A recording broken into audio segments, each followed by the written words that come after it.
Hello and welcome to another episode of Canadian Stacker, where we like to talk about precious metals, world events, and financial matters. I've been a little bit busy the past few days, so I haven't had a chance to make a video. My primary job has started, and I had to devote the entire last week to it because I was setting up a couple of new runs on some buses and helping out with the other 127 operators to make sure everybody was ready to go for the upcoming school year in the location that I'm at. Not that I'm a manager or anything, I just like to stick around and help out wherever possible. It's always good to donate a little bit of time to help, you know, and if you got like bus problems or shuttling problems and transfer problems, you know, you like to be hands-on and help out, which is pretty much what was happening. So today I am on the Ottawa River. I'm at Lower Ostrom's today. The gauge is reading, I believe, -1. I am in Quebec right now. The Ontario side is right over there. So what's been going on since my last talk? Now, if you recall correctly, I talked about 8 million ounces of silver coming out of the COMEX. It turns out that that 265 metric tons of silver basically was pulled out by HSBC and other banks. That entire purchase was done out of the COMEX, out of that, and it was set for delivery. You know, basically, and it turns out that it's all banks. Banks are purchasing it. Also, there was also a relatively large purchase of gold as well, in the order of $500 million. It was purchased at the same time, once again going to large size banks. So banks are stocking and stacking, babe. They're doing it. So what does that tell us? Well, more than likely one of two things is going to happen now. Silver and gold are going to rally as the dollar starts to basically cut interest rates. I don't see it happening yet. I still see another interest rate hike. Jerome's got to hold the face. He's got to keep the face on. He's got to keep it tight. What does that do for silver markets? I think we're going to see a small pullback, you know, on the next rate hike, briefly as the U.S. dollar stiffens. How much of a pullback do I see? Not a whole heck of a lot, but get yourself in position with some fiat and make sure you're ready to pounce on that and able to take measure of it. I was watching Rafi Farber this week. I like the guy quite a bit. Sometimes there's some stuff that goes off on a tangent that I'm not a huge fan of, but for the most part, his financial look on silver and gold are pretty much spot on. I see a lot of the same things that he sees. So what am I talking about? I'm talking about palladium. If you haven't seen the Rafi Farber video, I'm going to give him credit. The guy pulled it to my attention. Basically, there's a move going on right now, a play, where the shorts are in on palladium. It's looking like it's about ready to make a drive higher, like it did back in 08. It's only ever happened once before in the history of palladium, according to Rafi. I suggest you go look up his video on the palladium move if you want to get a better idea of what he's talking about. I don't really remember what it is offhand, but I marked it down for something for me to look at later on today or tomorrow. I just, like I said, I was working too much. I pulled a 17-hour day yesterday. I just didn't have the energy at the end of the day. You know, I took a couple of shots of liquid courage and I went to sleep for the night. You know, like I slept well on that.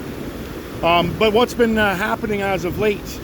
Not too much. You know, like you know, like geopolitically, absolutely. There's been an enormous amount of stuff going on over in Ukraine.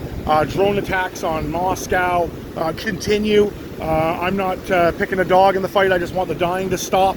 I want both sides to come to the table. I want the negotiation to happen, but I have a feeling that we're not going to do that. Also, to my understanding, the Sarmat 2 missile has been brought into full active service. It carries, I believe, 5 or 6 1-megaton warheads and dozens of chaff, which is basically decoy material. This is a relatively large move. Russia's put them forward. They're ready to go. Do I see things heating up? Absolutely. The is supposedly making a comeback. They're talking about reinitializing certain things that you put on your face, like a diaper, and they want you to wear that because, you know, it's going to make all the difference in the world, even though we all know you can smell a fart through a mask. So, and the CDC isn't the one giving the guidance. It's literally really weird. It's like all of these small, you know, like cities like Vancouver, a couple businesses in California which did it for a couple of days, and then they canceled it and said, oh, we're sorry. I don't think the people are going to swallow it this time. If they can't make us swallow what they want for that narrative, that's I think when things are going to get real in the footing of violence, because the government has a monopoly on violence, and I think they'll take us to, if they can't convince you, they'll take you to what. So that I think I see coming. Do I see things escalating over in China? The Taiwan Strait's looking ugly. China's like, they keep saying that the Chinese dollar's weak, the Chinese dollar's weak. You know that whole saying, first they laugh at you, then they dismiss you, then they notice you, then they pay attention. Like right now, they're making fun of China. And do I see China as having financial difficulties? Absolutely. They have a high youth unemployment. But let's not get this wrong. Economically speaking, Russia and China are connected at the hip. I believe Russia just made a deal with North Korea to manufacture more ammunition and more artillery shells for themselves. It's just absolute insanity. Like the entire Eastern Bloc, Russia, North Korea, China, all those countries are now starting to work hand in glove. They're trying to basically keep that going and trying to wear us down as well. Both sides are trying to see who's going to blink first, who's financially going to blink first. And I don't see the Russians blinking. They have too much invested in this. The sanctions that were put on them have been pretty much mitigated. They're gaining in their GDP again. If you look at it from that viewpoint, they're going to a more war economy, which means that they're less affected by dollar sanctions. And to be honest with you, I don't see that there's much left that they can do with sanctions against Russia. It's like one of the most heavily sanctioned countries in the world. And they did knock Russia's GDP down by 17% for a little while. It's only 4% down, which means that they've reclawed back 13% of their losses in oil sales. Originally, when the pipelines were blowing and they did that whole tanker thing where they made it so you couldn't get insurance if you're Russia, if you sold your oil over the oil cap. Well, Russia's now finding a way around that. The oil price is going up. Russia's getting paid. These other countries are like, oh yeah, there's an oil cap on you. And oil's trading at almost $80 and your oil cap is 60. And Russia's like, yeah, and we'll give you a deal. And they're probably trading somewhere around the $70 mark, but they're doing it in their own currencies. Russia already admitted that they're using XRP to shuttle money between themselves and other nations to try to get access to it. That if you go look it up, all you want, XRP is a cryptocurrency. I will say that I am slightly dabbling in that. I'm just doing it as a speculation, like I've told you guys before. It's not one of my big holdings. It's just something that I'm speculating, and I'm just putting my toe in the water and checking. There's no major thing there, but I do know that Russia said that they're using XRP, and if governments say that they're doing something, I try to do what the governments do, because how else do you hedge your bets? If the government, like the United States, says they're going green, I'm going silver. I'm going copper, but it's looking more and more like we're going to go into a big recession. We're already in a recession. It's just a question of how large is it. They were saying that everything was rosy in the job market, and then they revised the last 12 months down massively. The unemployment rate has increased by 500,000 people down in the United States.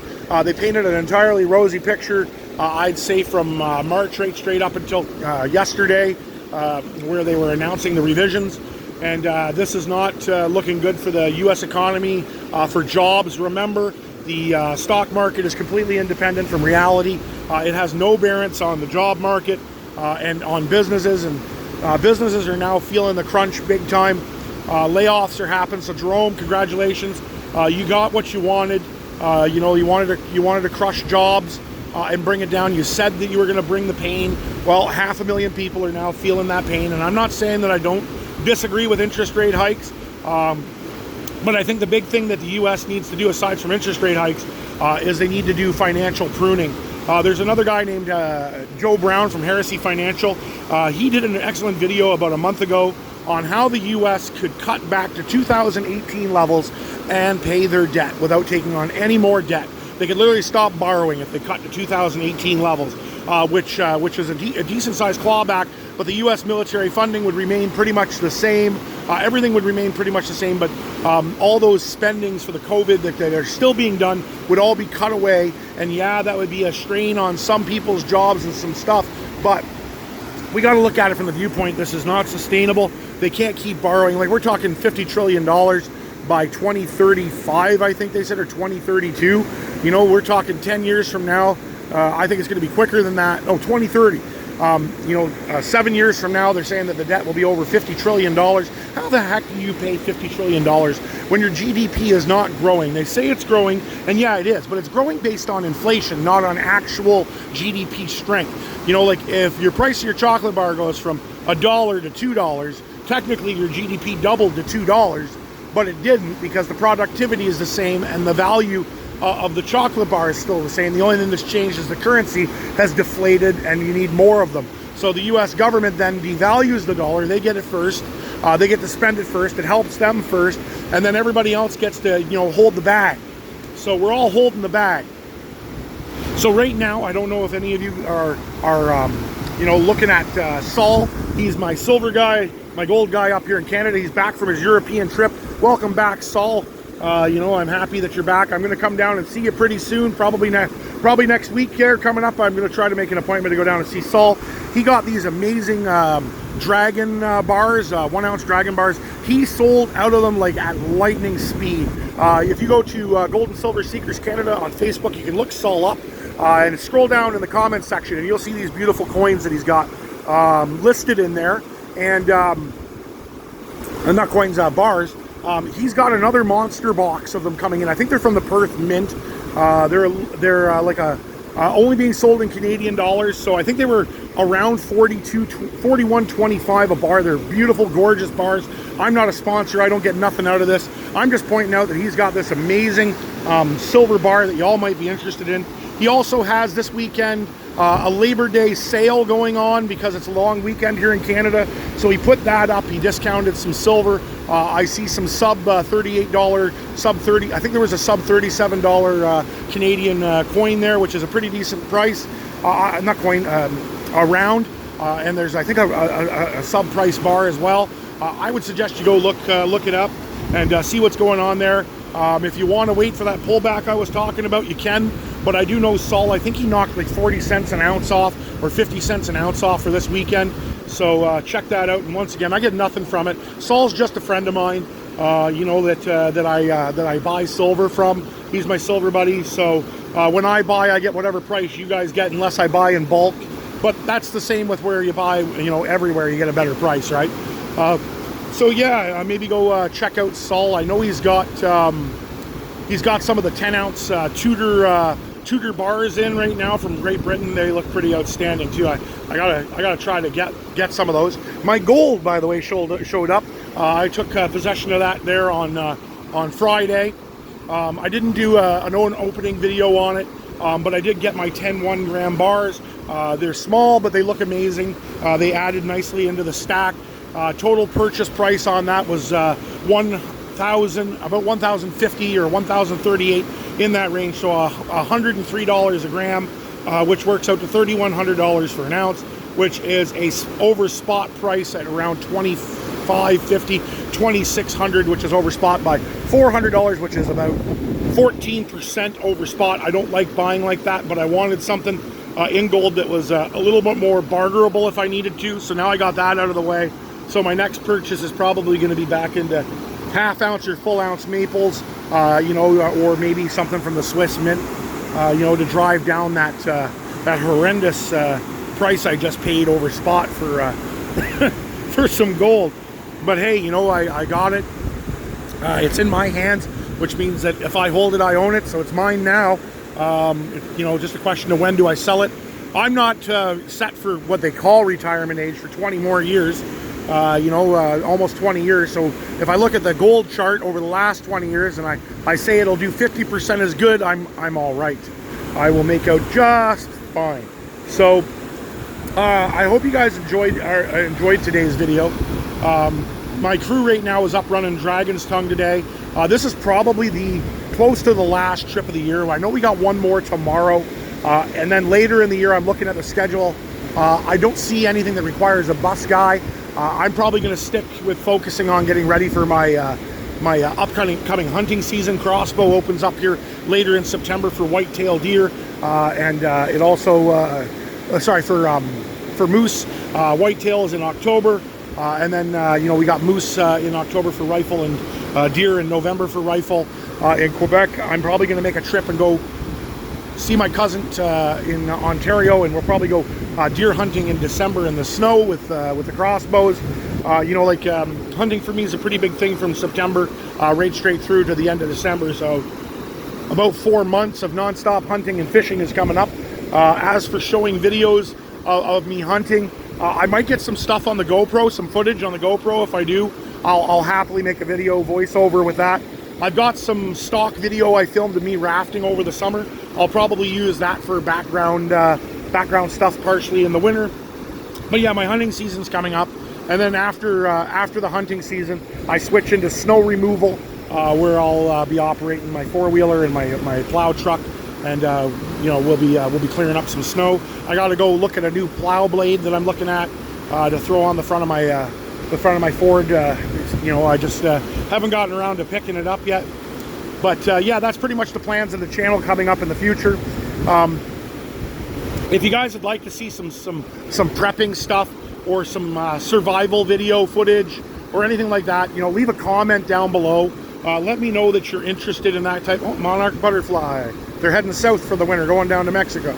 I hope he doesn't fall in the river. It'd be nasty for it.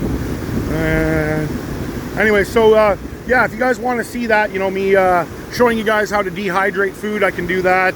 You want to see how to make vacuum seal meal ready pouches, I do that. I make stew in a bag, so to say, where I'll take ground beef, which I'll mix up like my regular beef jerky, but just a little less salt, because I'm going to fully dehydrate it rather than take it down a little bit. Then I'll put that into a bag along with some dehydrated vegetables, some beans, all that. And it makes a pretty hearty stew when it's all done and said. I could show you guys a couple of homemade beef jerky recipes, maybe show you how to do some pemmican, and maybe we could bottle dip some roast beefs, and maybe I could do a turkey in a glass bottle for you. Well, a chicken in a glass bottle. If that's stuff you guys are interested in, like I said, leave a comment. Let me know that you're definitely interested in that and you'd like to see the process on how to do turkey in a glass jar, or how to put your own beef stew into a mason jar. It's a time-consuming-ish process, but the rewards are pretty great. Like, you can put a tipped beef sirloin down into a glass mason jar with all the works in a 1-gallon jar, and you got food for 4 people right there. Ready to go. You just pour it out, warm it up, and she's good. Now, the one thing about these meals in the jars is they don't survive the cold, so they got to remain unfrozen. Pretty much anything else doesn't bug them.